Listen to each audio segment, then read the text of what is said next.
I'm here with California Governor Gavin Newsom. You held a big press conference today in Los Angeles, and you said now is the time where we can end the Trump presidency in his tracks as he's trying to rig this election. Talk about what you announced today and how important it is. Well, look, I really believe this. The moment that Speaker Jeffries is sworn in as Speaker of the House, de facto, Trump's presidency ends. That's 17 months. And all things being equal, playing by the same set of rules in a system that is well defined, that's going to happen. I think Donald Trump understands that. And that's exactly why he called Greg Abbott, telling him he's entitled to 5 seats because he needs to rig the election before one vote is cast before 2026. And today we push back, announcing our campaign to neutralize what Greg Abbott and Donald Trump are trying to do in Texas and try to stand up for our democracy, stand up for the rule of law, and give the people the power to make a decision on November 4th with a special election. So then Donald Trump, clearly intimidated by your announcement, he sends Border Patrol agents and ICE to patrol outside the venue, intimidate people who are walking in, arrest people. Talk to us about that when you learned about that, what your response to that is, because it looked straight out of an authoritarian regime. Yeah, I mean, what more evidence do you need? I mean, I think maybe he's being counseled by Viktor Orban or any of these guys. I mean, we didn't need to say a word at the press conference. You had 2 U.S. senators there. You had a half dozen congressional representatives. You had leaders from the faith industry, leaders representing the diversity of the state of California, all here. Where are they? At the Democracy Center. Where are they? In Little Tokyo. Where are they? On hallowed ground, the site in the 1940s where the Japanese were bussed from this exact location that Border Patrol and ICE showed up at, where they interned American citizens. What more evidence do you need of the imperative of meeting this moment head on? What more evidence do we need that we need to fight fire with fire? At peril, we will lose this democracy. What more evidence do we need of how weak and pathetic Donald Trump is that he would send these folks at the exact same location and exact same time to intimidate in a sign of weakness masquerading as strength the people that not only showed up, but those that are speaking up to defend our democracy. You know, and Governor, he never says it to your face. I always bring it back to this. He's always keyboard warrior. You know, when he holds those bizarre press conferences, he calls you Newsom this, and he makes all of these statements to be a tough guy. But the times where I've seen you with him, where you've stood up to him, taller than him, looking down at him, firm handshake, where he's in front of the press, where he has the ability to call you out and do that tough guy act. He's free to do it in public. He never does it. And then he pretends that y'all are cool. He's like, hey. And it's such a weird thing to see. Then he goes back, to his safe spaces and calls you out. What do you make of that though? What's your message to him with that behavior? Well, it's reminiscent of the behavior of the 7th graders that used to use the same nickname on Baltimore Street in Corte Madera, California, that were out there trying to bully me. But it was a 7th grader, not a 79-year-old. I mean, it's really pathetic. This is a guy, people look up to the President of the United States. I mean, Mr. President, it's time to act like one.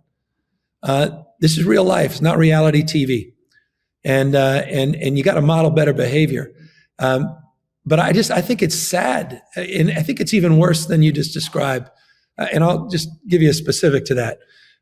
When Donald Trump was just, a day before he was to federalize the National Guard here in Los Angeles, he called me. We talked on a Friday night, late at night.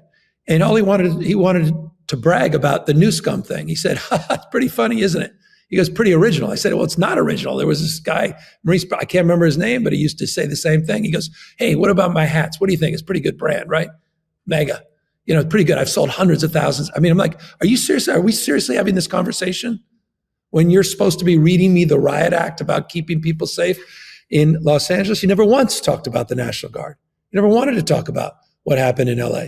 It's much more alarming than you think.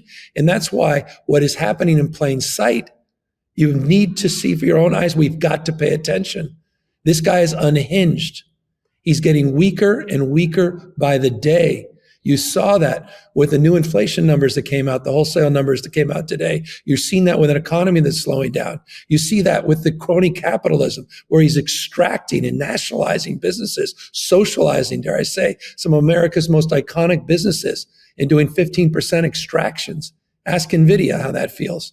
Look what's happening in this country to truth and trust. He's trying to censor historical facts. He's trying to rewrite history in the Smithsonian's. This is one of the great grafts and the great corruption that we've ever seen in U.S. history. Billions of dollars have been fleeced from the American people, and it's right in front of us. So this is a serious moment. It requires seriousness of purpose, and it requires us to fight fire with fire and play by a new set of rules. And I know that's hard for Democrats. I know, trust me, I'm one of them. But this is a real moment of peril if we do not stand up. So right before he's about to send the National Guard and then the military into Los Angeles and California, all he wants to talk about is his MAGA hat. And if you wants to talk about how, his debate with Kamala Harris. You cannot make this stuff up. Did you see the debate? Did you see the hat? You like my nicknames? Like, as though you're buds, while he's out there saying all these horrible things, while he's sending the National Guard in. But look, what does this tell you? I mean, he's meeting with Putin in Alaska now, and this is the behavior that you've seen. And now we're hearing reports about giving away natural resources from Alaska, rare earths from Ukraine, giving away chunks of Ukraine, not inviting Ukraine and Europe to this meeting. What do you make of that? What a negotiator. He's negotiated away all the terms. He's agreed to them. Says, how much land do you want? Well, we'll stipulate you're going to get the land. I mean, this is a joke. This got 90 deals in 90 days. He didn't have one. We have no comprehensive trade deal. Not one real comprehensive. We have press releases. It's all kabuki. It's all BS. I mean, he's flailing. He's failing. It's not just poll numbers. That means little to him at the end of the day. It will mean a lot during the midterms, because poll numbers are determinative in midterms for the power, for people in power in the White House. And that's why he has to rig the system. But this is a presidency that's flatlining in real time. That's why he, thuggishly went after UCLA and is trying to extort $1 billion of one of the finest research institutions in the world that was part of the invention of the internet. That's deeply part of our national security and national pride. The UC system, public university with 13,800 active patents, the reason we're the tentpole of the U.S. economy, the reason the U.S. economy is the tentpole of the world economy. He's willing to sacrifice it. And so the challenge for all of us is to wake up, Democrats. You can't maintain your neutrality. Dante was right. The hottest place in hell is reserved for those at time of moral crisis maintain their neutrality. This is binary. This guy is trying to wreck this democracy. He did it in plain sight on January 6th. He tried to do it with that phone call in Georgia to the Secretary of State. He just openly told the country that he's, quote unquote, entitled to 5 seats in Texas. And he has got a bootlicker, with all due respect, and I'm sorry to say that, Governor Abbott, that literally said, yes, sir, and what more can I do? And you just said it. He's going to someone he admires, he respects. He's like a kid. He's so excited to meet with Putin, just as he is with Kim Jong-un and all of these dictators.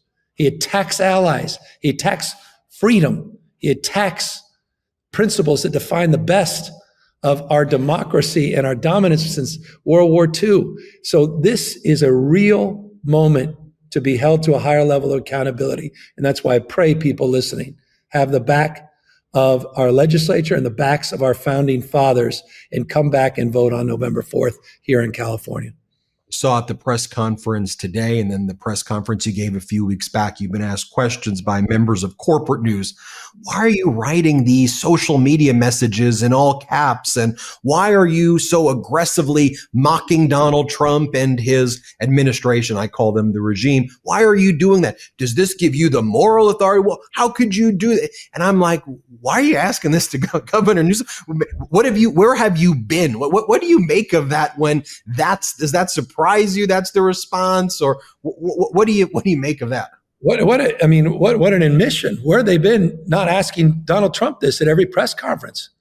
I mean, he talks to people as if we're all a bunch of idiots. He talks down to us, talks past to us, talks like we're third graders, like we're fools. And where have they been asking the question of Donald Trump? All caps, thank you for your attention to this matter, DJT.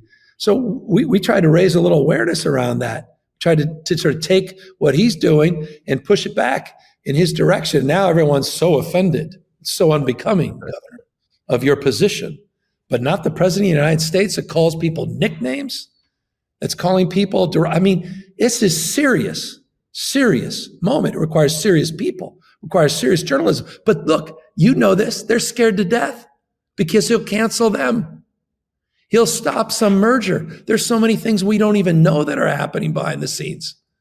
Everything that happened with Paramount, everything that happened with 60 Minutes, what's happening with these law firms, what's happening Harvard University, boy, shame on them. If they sell their soul, they'll be selling out higher education. They'll be selling out freedom of intellectual freedom and speech. They'll be selling out their own institution, other institutions. We're not going to I'm done. I'm on the other side of this. I got to be held to a higher level of accountability. I'm not going to dream of regretting. We're going to put it all out on the line. It's time for all of us to stand the line. It's not about drawing lines. It's about holding the line for our democracy. And it's about protecting our freedoms. It's not about no longer taking for granted what we've enjoyed for 249 damn years. It's all at risk. What I liked about today's event is you weren't just talking. It wasn't just a press conference. You said, here's how I feel. But here's what I'm doing. Here's how we're using our formal authority. Here's how we're using our moral authority. And you introduced the Election Rigging Response Act. Talk to us just about that and what people can do to get involved. Look, to your point, I say this with love. I mean it as a participant in candlelight visuals, in a participant in protests. It's about not just sharing our passion. I think Oliver Wendell Holmes said it's about passion and action at peril of being judged not to have lived. Bobby Kennedy used to quote him all the time. Each of us will be judged, he said, and ultimately judge ourselves. Ultimate judgment to the extent we contribute to the life of our city, our state, our nation, and the world we're trying to build. This is about action, not just passion. This is about, as we say in church, faith and works. And so we have to move from the rhetoric, and we've got to use all the tools we possibly can. Yes, formal authority, and California has it, a state larger than 21 state populations combined, fourth largest economy in the world, but also our moral authority. And that's what we're trying to do, trying to call out this election rigging. We're trying to give power to the people, We're not doing this behind closed doors. We're going to put the maps up. And we're going to do this in a temporary way, in a transparent way, in a democratic way. The legislature will introduce this formally in the maps on Monday. They should be done with the work. It will require 2/3 of both houses, and it will be done on Thursday, and we'll present this to the voters on a special election that happens to coincide with other municipal elections on November 4th. It is a sprint. And if California, one of the most un-Trump states in America, is not successful, at our peril, we may not get this back. I'm telling you, we may not. He is rigging this next midterm election before one vote is cast. He tried to wreck our democracy after the last vote was cast the last time. Now he's doing it in plain sight. And we have to have our sights focused, laser focused on winning. Fighting fire with fire, no longer on our back heels, on our toes. We drive the narrative. We drive the reforms. We drive the talking points. Surround sound, not just California, all of us, we the people, states, large and small, all across this country. It is time for action, no longer words.